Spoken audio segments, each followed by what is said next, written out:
Il était une fois la savane en Afrique. La savane, c'est une grande étendue de plaine avec des herbes bien hautes, très hautes, si bien que les animaux peuvent se cacher sous les herbes. Ils y trouvent toute la nourriture qu'ils veulent. On ne voit au-dessus des herbes que le cou de la girafe et la trompe de l'éléphant. Du moins, ça, c'est à la saison des pluies, quand les pluies arrosent bien l'herbe et qu'elle pousse bien dense, bien haute. Mais mon histoire, elle se passe à la saison sèche. Oh, qu'il fait sec et très sec. Oh, c'est la fin de l'été. Les herbes sont jaunies, brûlées. Les animaux ont mangé tout ce qu'ils pouvaient encore manger, même la terre est en train de se craqueler. Il n'y a presque plus d'eau qui coule dans les ruisseaux, et il fait sec et chaud, et tous les animaux peinent à trouver la nourriture. Luck, c'est le lièvre. Un lièvre très intelligent. Alors Luck a décidé de chercher de la nourriture pour sa famille qui est affamée. Il décide donc de partir. Il met un sac sur son dos et se met en route. Il traverse la savane, traverse la forêt, traverse le grand fleuve, puis traverse une autre savane. Et là, au milieu de la savane, il y a un grand baobab, avec un tronc énorme, des branches bien hautes. Oh, mais il n'y a plus beaucoup de feuilles non plus sur le baobab à cette saison si sèche. Alors Luck, ne voyant toujours rien à se mettre sous la dent, décide de se reposer un peu parce qu'il a chaud, il est fatigué et il a beaucoup marché. Le tronc est très large et donc il fait pas mal d'ombre pour se permettre à Luck de se reposer. Il s'assied donc contre le tronc du baobab, regarde tout autour de lui pour voir s'il trouve de la nourriture à l'horizon, mais rien, rien de rien. Par contre, il entend des voix, il entend parler, il regarde toujours autour de lui, mais il ne voit personne. Alors, à un moment, il met sa tête contre le tronc de l'arbre. Et là, les voix deviennent un petit peu plus claires. Mais oui, il y a quelqu'un à l'intérieur du baobab. Alors le lièvre demande au baobab: Ouvre-toi. Le baobab ne s'ouvre pas. Baobab, ouvre-toi. Le baobab ne s'ouvre pas. Baobab, ouvre-toi, s'il te plaît. Et là, lentement, le baobab s'écarte et s'ouvre, ce qui permet à Luck de rentrer dans le baobab. Et là, il voit une table énorme, une table de festin très longue, avec tout autour des humains en train de manger. Ces humains sont un petit peu particuliers parce qu'ils sont tous aveugles. Ils n'ont donc pas vu Luck entrer dans le baobab. Et quand Luck voit toute la nourriture sur cette table, il se met à manger tant une fraise par-ci, un kiwi par-là, un dessert au chocolat par-là, un plat en sauce par-là, un fruit, un légume. Et il mange, et il mange, et il mange tant qu'il en peut. Mais à un moment donné, le chef des aveugles dit: Stop! J'ai entendu un bruit qui n'est pas normal. Et là, Luck ne bouge plus. Il ne bouge plus un pied, une main. Il ne bouge même plus un cil.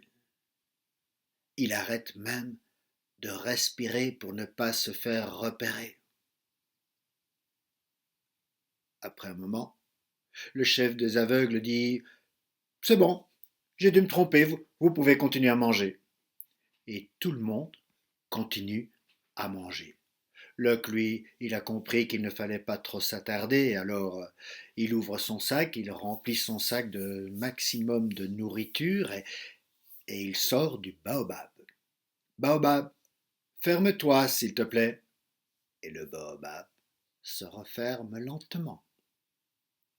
Et Luck, lui, eh bien, il décide de rentrer chez lui, il traverse la savane, il traverse le grand fleuve, la grande forêt noire, et puis l'autre savane pour arriver à sa maison. Là, il distribue toute la nourriture à sa famille. Tout le monde peut manger, manger tant qu'il en a envie. Ils ont tellement mangé qu'à la fin du repas, ils se mettent devant leur maison et ils commencent à faire la sieste tout en pétant et en rotant tellement ils ont mangé. Mais là, un petit peu plus loin, il y a Bucky. Bucky, c'est l'hyène. Oh, l'hyène, elle n'est pas aussi intelligente que Luck. À mon avis, quand on a distribué l'esprit, Bucky devait être caché en dessous d'un parapluie.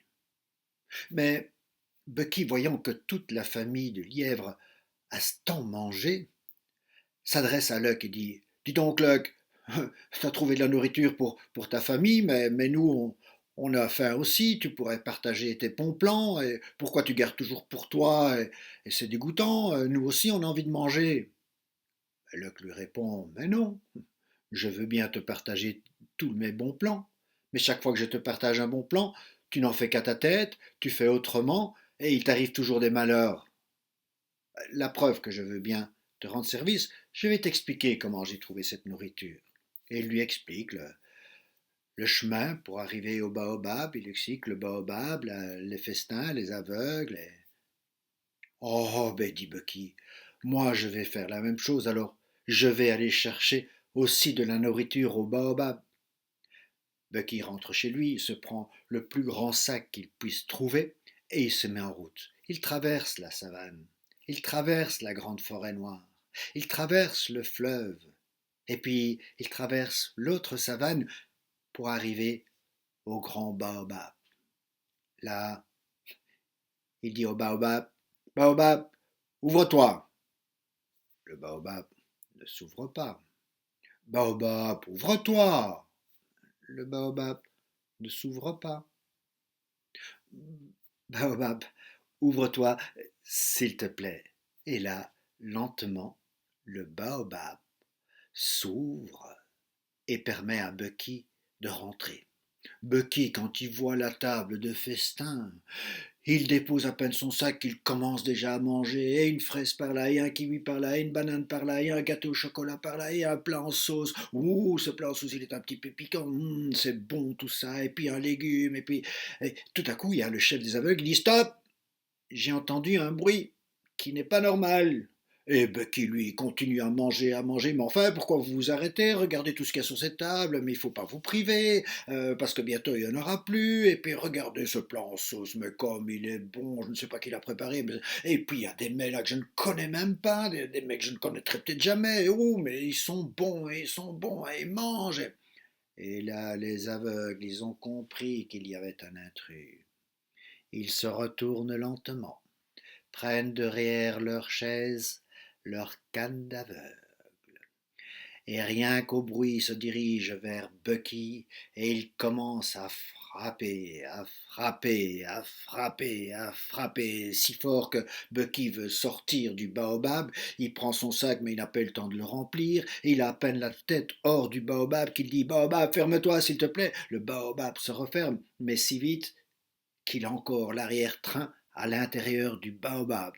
Ça fait que les aveugles, ils frappent sur ses fesses, et ils frappent sur ses fesses, et encore, et encore, et encore. Bucky, lui, se démène dans tous les sens, il se tortille à gauche, à droite, de haut en bas, et il finit par réussir à sortir du baobab.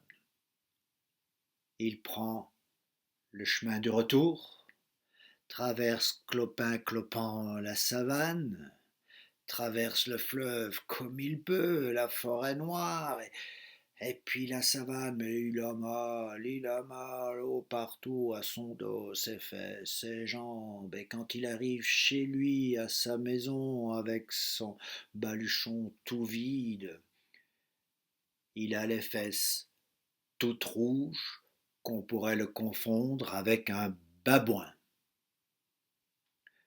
Mon conte est fini. Ceux qui le partagent iront au paradis.